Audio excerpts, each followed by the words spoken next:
दोस्तों, इस वीडियो में हम बात करने जा रहे हैं आपकी पेंडिंग रिटर्न्स की। अगर आपकी पुरानी रिटर्न अभी तक फाइल नहीं हुई हैं, कौन से ईयर की रिटर्न आप अभी भी फाइल कर सकते हैं, वो सब हम जानेंगे। तो एक नया सेक्शन इंट्रोड्यूस किया गया था, इंसर्ट किया गया था, सेक्शन 8A इन सेक्शन 139, जो बात करता है अपडेटेड रिटर्न की। अभी आपने रिटर्न फाइल नहीं करी है या इर्रिस्पेक्टिव ऑफ आपने अपनी ओरिजिनल रिटर्न फाइल कर दी थी, बिलेटेड या रिवाइज रिटर्न फाइल कर दी थी, आप अपडेटेड रिटर्न को फाइल कर सकते हैं।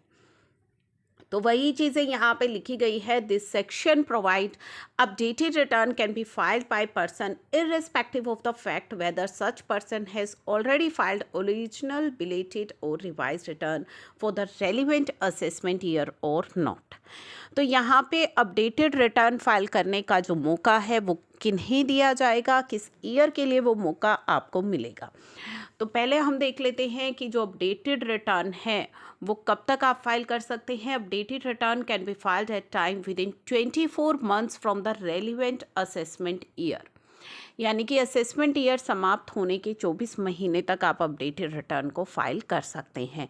तो कौन से असेसमेंट ईयर, अगर हम बात करें असेसमेंट ईयर 2021 की, ठीक है, तो 2021 के लिए अभी 24 महीने जो हैं वो 31 मार्च 2023 तक पेंडिंग है, तो उसकी रिटर्न अभी भी आप फाइल कर सकते हैं। 21-22 के लिए भी जो रिटर्न है वो आप फाइल कर सकते हैं। तो 19-20, 20-21 और 21-22 जो हमारे फाइनेंशियल ईयर्स हैं उनके लिए अभी आप अपनी अपडेटेड रिटर्न को फाइल कर सकते हैं। हालांकि 21-22 के लिए तो अभी आपके पास belated and revise return file करने का भी मौका है, तो उस रिटर्न पर अभी हम नहीं जा रहे हैं। आपकी जो फाइनेंशियल ईयर 19-20 और 20-21 की आईटीआर अभी भी अगर पेंडिंग है तो वो भी आप अभी फाइल कर सकते हैं अपडेटेड रिटर्न। तो फाइनेंशियल ईयर 19-20 और 20-21 के लिए अपडेटेड आईटीआर आप फाइल कर सकते हैं, लेकिन कुछ केसेस हैं जिनमें आप अपडेटेड आईटीआर को फाइल नहीं कर पाएंगे।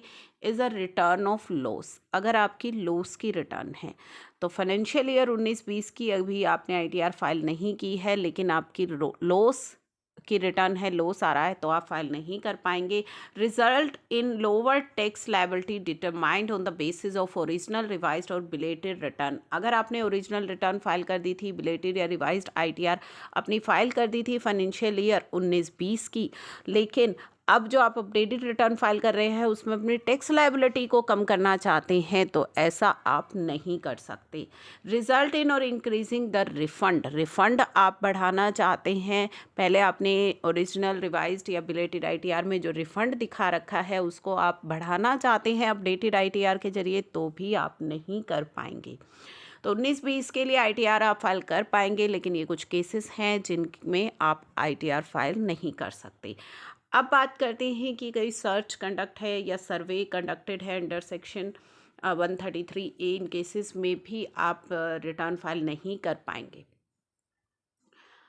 एक अपडेटेड रिटर्न आप तब भी फाइल नहीं कर पाएंगे वेयर एनी अपडेटेड रिटर्न, अगर आपने फाइल कर दी है ऑलरेडी तो दोबारा नहीं कर पाएंगे। एनी प्रोसीडिंग फॉर असेसमेंट री असेसमेंट की कंप्लीट हुई है तो भी आप नहीं कर पाएंगे।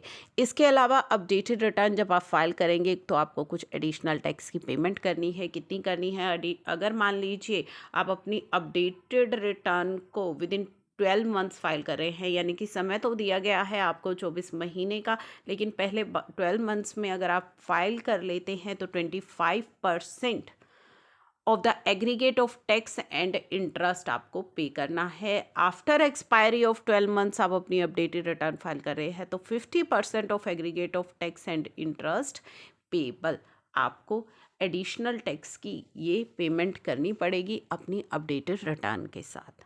अगर आपकी रिटर्न 2.5 लाख की है, कम की है, तो ये एडिशनल टैक्स लायबिलिटी आप पर लागू नहीं होगी। नॉर्मल लेट फीस आप पे कर सकते हैं।